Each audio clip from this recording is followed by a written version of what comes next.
අයිබොන් සාදරෙන් පිළිගන්නවා ශෙන්කතින් ගෙනෙන තවත් මලුත් වීඩියෝ එකකට.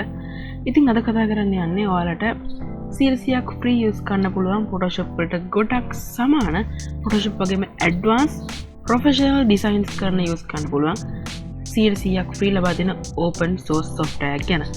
දැන්ටම සබ්ස්ක්‍රයිබ් කරලා නැත්නම් දැන්ම සබ්ස්ක්‍රයිබ් කරලා එකතු වෙන්න. බලමු අද වීඩියෝ එකට ගිහිල්ලා මොකක්ද මේ සොෆ්ට්වෙයාර් එක කියලා.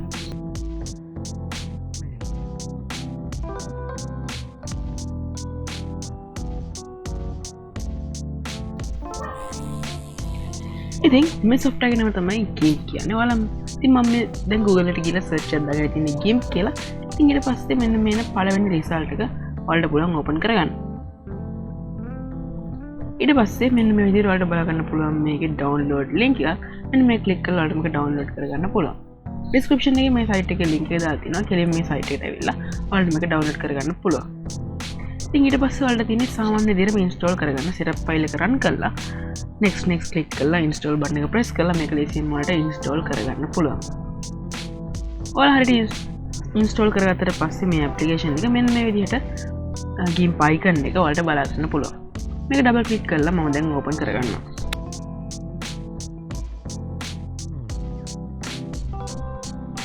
ඉතින් මේ විදිහට ඔයාලට පේන ඇති මේ application එක දැන් open වුණා. මේ තමයි GIMP software එකේ interface එක. ඉතින් මේ විදිහට තමයි මේකේ interface එක බලා ගන්න හම්බෙන්නේ. ඉතින් මේ විදිහට ඔයාලට Photoshop වල වගේ මුඩ ribbons ටිකක් බලා ගන්න පුළුවන්. file, edit, select, view මේ වගේ ribbons ටික බලා ගන්න පුළුවන්. ඉතින් අද වීඩියෝ එකේ මම මේ ගැන ලොකුවට විස්තර කරන්න යන්නේ නැහැ. වීඩියෝ එක දික් වෙන නිසා. ඉතින් Photoshop use කරලා තියෙන කෙනෙක් නම් ගොඩක්ම මේ software එක ඔයාලට ලේසියෙන්ම use කරන්න පුළුවන්.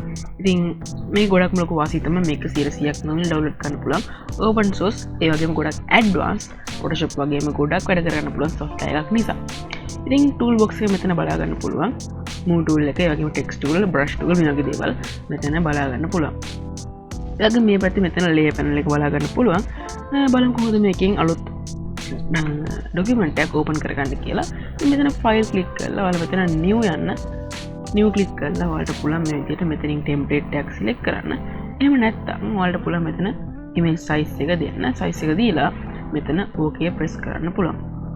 ඊට පස්සේ මේ විදිහට ඔයාලට බලා ගන්න පුළුවන් අපි හදපු document එක open වුණා. ඉතින් ඊට පස්සේ මම ඉතින් මේකේ brush වලට ගියොත් එහෙම ඔයාලට බලා ගන්න පුළුවන් මේකේ brush presets ගණනාවක් තියෙනවා. සහ brush adjust කරන tools ටිකත් මෙතන බලා ගන්න පුළුවන්. ඉතින් මම මෙතන උදාහරණයක් විදිහට නිකන් brush එකෙන් dot එකක් තියා ගන්න. හරි. ඊට පස්සේ මම දැන් කතා කරන්නම් කොහොමද මේක අපි ෆොටෝ එකක් විදිහට save කරන්නේ කියලා. ඉතින් මෙතන file ගිහිල්ලා ඔයාලා මෙතන export button එක press කරන්න පුළුවන්. ඉතින් ඊට පස්සේ මෙතන export button එක press කරාට පස්සේ ඔයාලට පුළුවන් location දීලා සාමාන්‍ය ෆොටෝ එකක් විදිහට මේක save කරගන්න. ඉතින් හිතනවාද වීඩියෝ එක වැදගත් වෙන්නේ නැති කියලා. මගේ තවත් අලුත්ම වීඩියෝ එකකින් ඉක්මනට හම්බෙමු. ඔයාලා හැමෝටම සුබ දවසක්.